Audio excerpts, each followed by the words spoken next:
Thank you very much. Let's take our seats.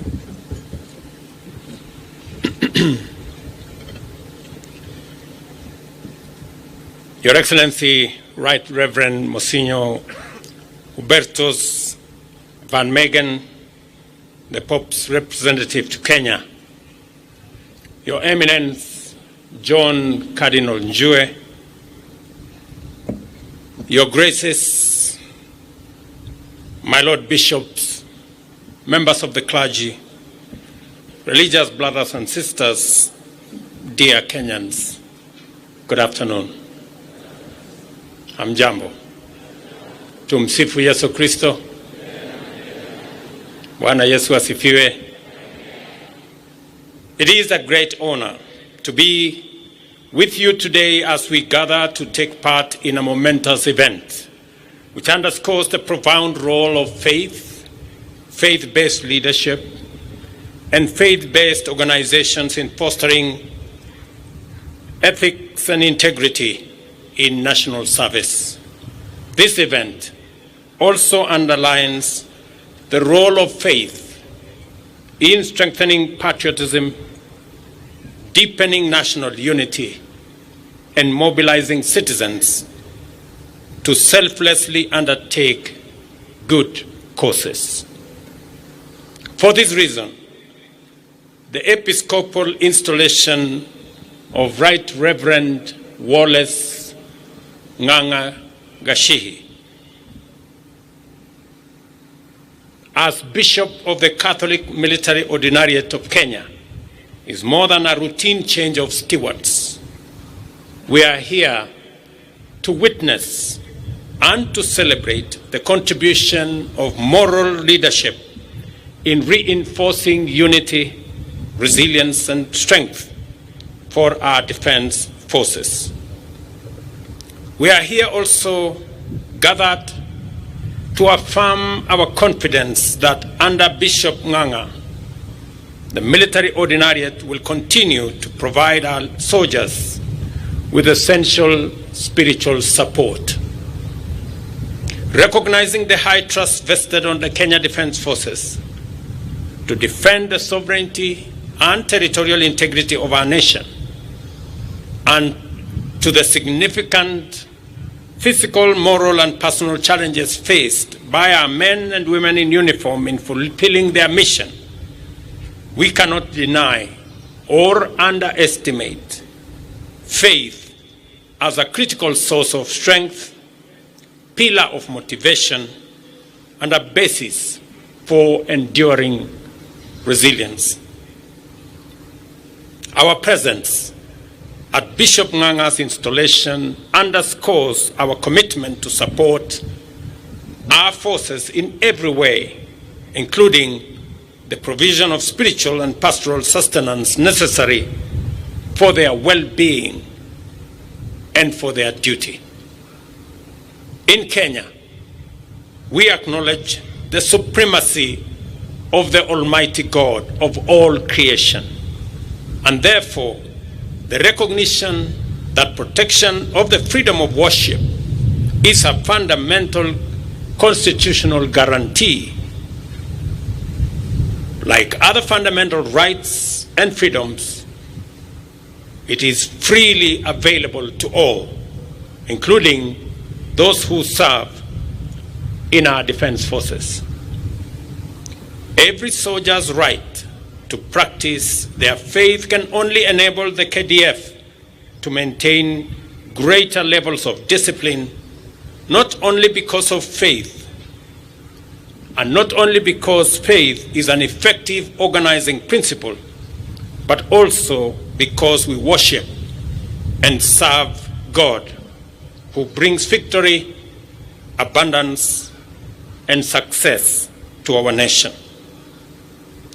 To ensure that our defense forces remain strong in every way, including physically and morally, faith-based support structures like the military ordinariate are critical in nurturing the values and organizational ethos that guide our men and women in uniform. They allow our men and women to be brave, to serve the nation, and with distinction to undertake their responsibilities while staying true to their beliefs. We live in a highly dynamic world where faith and moral values are under constant challenge from skepticism, moral relativism, religious extremism, and even terrorism. Our institutions, communities, and nation have never required a solid ethical and spiritual foundation as they do today. Bishop Nganga's strong spiritual leadership enables our men in uniform and women to navigate their challenges guided by faith, grounded in integrity, and service for a higher moral cause. Throughout the life of our nation, the partnership between the state and religious institutions has been a cornerstone of our nation's strength. The Catholic Church is among the foremost of our partners and continues to complement national strategies to serve citizens in many sectors, including education, healthcare, and provision of psychosocial and pastoral services. I was particularly impressed when the Secretary for KCCB said the Catholic Church believes in support for the poor and vulnerable in our society. Because that is the essence of humanity, to be able to serve those who are underprivileged. Build on mutual respect, tolerance, and moral uprightness. This partnership anchors our society. Today, we honor this enduring partnership and express our gratitude to His Holiness Pope Francis for Bishop Nganga's appointment, which strengthens our military's spiritual standing. Bishop Nganga, I didn't know you served in Mauritania, or so it was said. But let me say this, that the military leadership, the generals here and commanders, and myself will continue to modernize the equipments and other facilities and capabilities for our military as we prepare chariots and horses. Because the Bible in Psalms 20, verse 7 says that those who put their trust in chariots and horses, we will always be careful to remember. And please remind us, Bishop Nganga, that that same verse says, but we trust in God. So that even as we prepare the capabilities, the chariots and horses, we be reminded that victory comes from God. Let me also say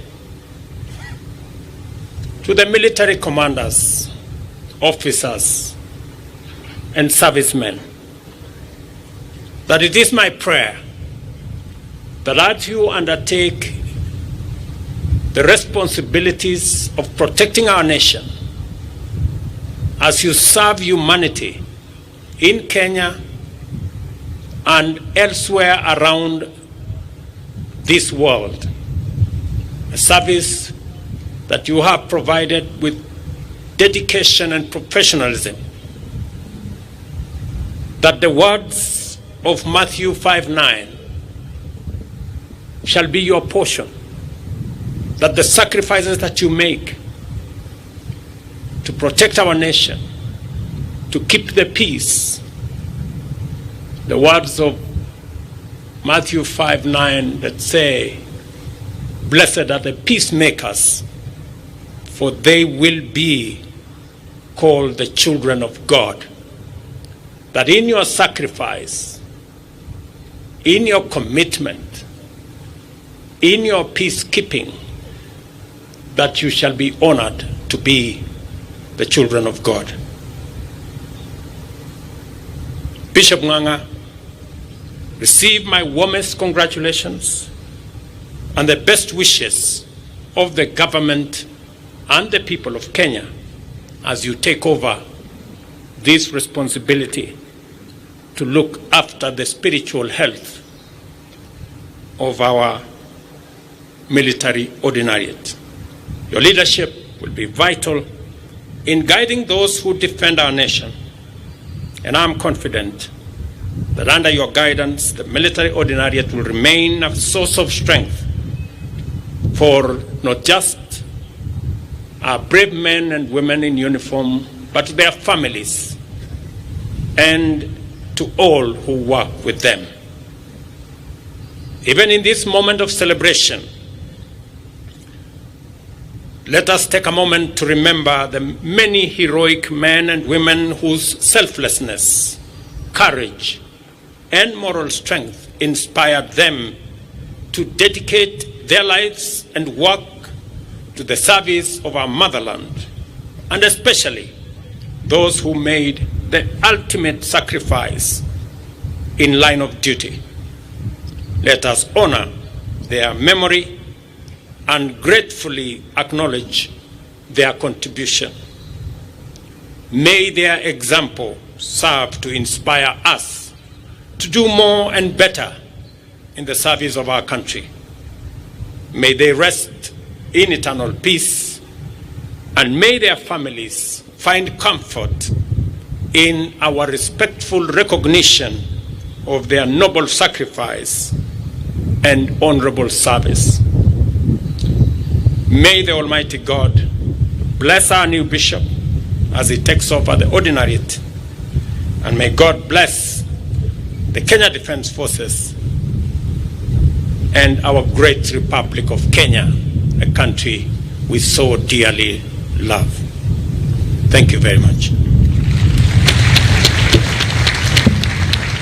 Basi, asante sana Mheshimiwa Rais. Kwa hivi sasa anaelekea kwenye jukwaa kuu kumpongeza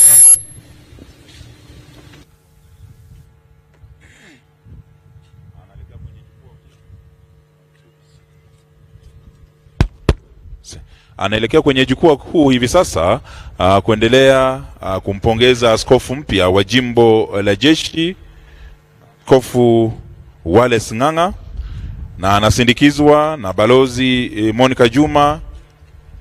Yupo pale pia mkuu wa majeshi ya ulinzi ya Kenya, Generali Charles Kahariri, na pia katibu wizara ya ulinzi Daktari Patrick Maru Senior Counsel. Baada ya hapo ataweza kujiunga pia kwa picha ya kumbukumbu na wale maaskofu ambao walikuwa wamekwisha elezwa. Kwa hivi sasa wanaendelea kusemezana, na baada ya picha ya kumbukumbu Mheshimiwa Rais ataondoka kwa wakati wake mwenyewe. Wale wengine sote tutabaki mahali tulipo wakati Mheshimiwa Rais itakapofika muda wake wa kuondoka, ili tukaweze kuelekezwa jinsi tutakavyoendelea na ratiba baada ya Mheshimiwa Rais kuondoka. Kwa hivi sasa askari hawa wanaleta viti ambavyo mika katika picha hiyo ya kumbukumbu.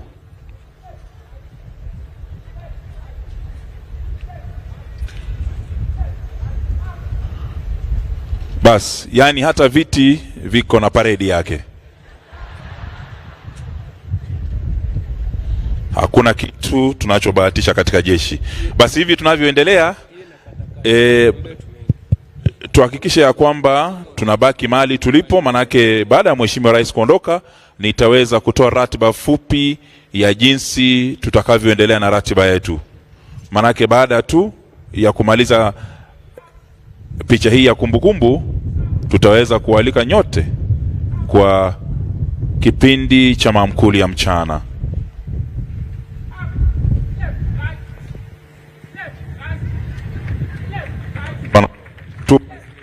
Burudani fupi kutoka kwa wanakwaya.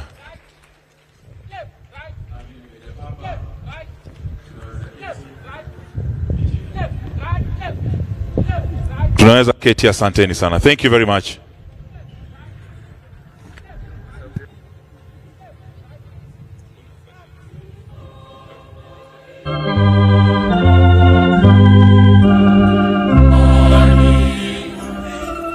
Simama imara katika imani, usiogope, usiogope, usiogope, tulia katika maombi. Do not be afraid, do not be afraid.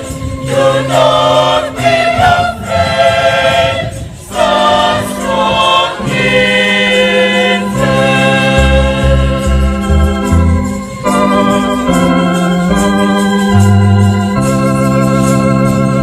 Ulinzi wako wanapokuzunguka, moyo wako usiwe na